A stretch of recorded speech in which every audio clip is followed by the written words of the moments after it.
Trust is the attitude of expectation that another will behave according to the constraints of morality. There can be no trust where there is no possibility of error. More specifically, man cannot know that he is trusted unless he has the right to act without constant surveillance so that he knows he can betray the trust. Privacy confers that essential right. Without privacy and the possibility of error which it protects, that aspect of his humanity is denied to him.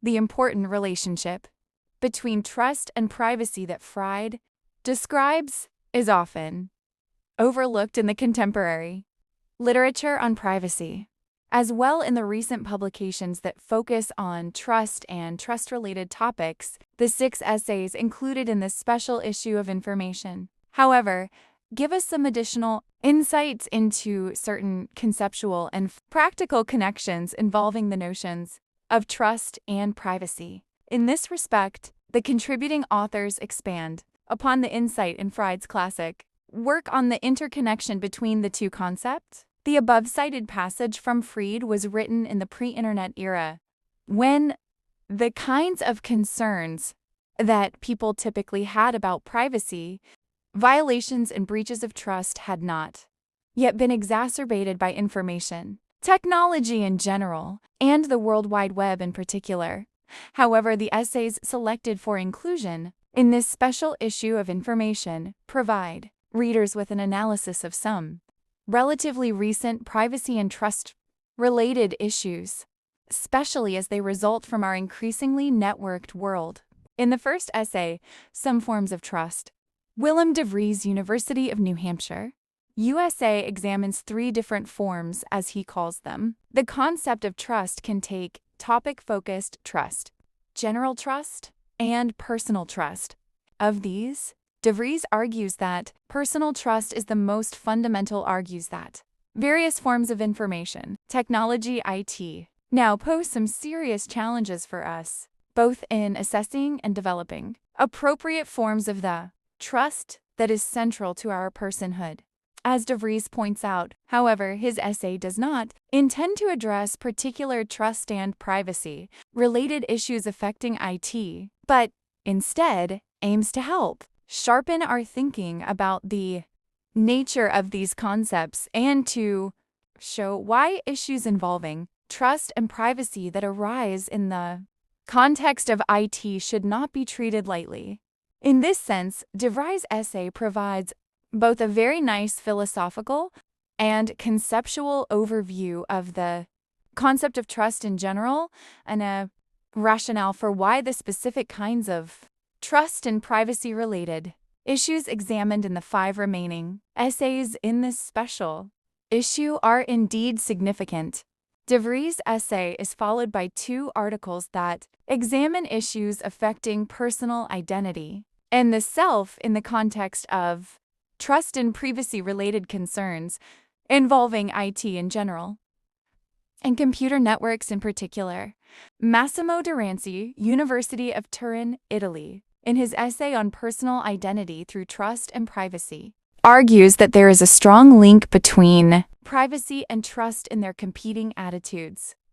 To define the limits of what he calls the networked construction of personal identity, Durante also argues that the 2 notions, trust and privacy, do not oppose one another, since both cooperates to construct and define our personal identity. He further argues that in order to better understand the networked constructed aspect of our personal identities, we first need to understand the theoretical tension that exists between privacy and trust. Next, Suraj Hongladeram, Chulalongkorn University, Thailand, in an essay titled Pervasive Computing, Privacy and the Distribution of the Self, describes some connections involving privacy, trust, and the notion of self in the context of an emerging technology, i.e., ambient intelligence, sometimes also referred to as ubiquitous computing. Here, Hongladeram investigates some implications for our notions of self and personal identity in what he calls an ambient intelligence environment. He argues that since information about oneself can be actively distributed, oneself can be distributed throughout a pervasive or ubiquitous computing network. Because of this phenomenon, Anglodarum believes that privacy protection needs to be extended to include personal information that is distributed across ubiquitous networks. Next, Christian Fuchs, Uppsala University, Sweden, examines some privacy-related issues in the context of social networking sites, SNSs. In his essay, An Alternative View of Privacy on Facebook, Fuchs rejects the kinds of conceptual frameworks that have been used thus far to analyze privacy issues on Facebook, as well as on other SNESs and in what he describes as the Web 2.0 environment in general. He worries that conventional privacy frameworks, including a model he refers to as liberal privacy philosophy, often ignore the key privacy concerns at stake in SNSs. Fuchs also worries that Facebook's understanding of privacy is based on a model that, by default, stresses a self-regulation and be individualistic of understanding of privacy. He then argues that this model needs to be replaced with a framework that connects the phenomenon of online privacy with the political economy of capitalism in order to grasp the fuller dimension of the privacy issues affecting Facebook. The Fuchs article is followed by Jeff Buchner's essay titled Trust, Privacy, and Frame Problems in Social and Network E-Networks, Part 1. Buchner, Rutgers University, USA, analyzes some trust and privacy controversies that arise in the context of artificial agents, AAs. Specifically, he asks whether one can trust AAs with personal information in cases where an AA either A must access or store personal information, or B is not expected to access or store that information. Buchner asks how we could determine that an AA could be trusted in either case, since no humans possess the computational resources needed to make that determination. He also believes that this problem can be couched in terms of one aspect of the classic frame problem in the field of artificial intelligence, AI. Buchner argues that the trust relation between two agents, human or artificial, serves as a solution to one variation of the frame problem in AI. He concludes by noting that the frame problem as it relates to the trust relationship between a solemn can be solved without the need for what Buchner calls a computationally infeasible explicit solution. In the closing essay, Designing Data Protection Safeguards Ethically, Ugo Pagallo, University of Turin, Italy, examines some privacy and design-related issues.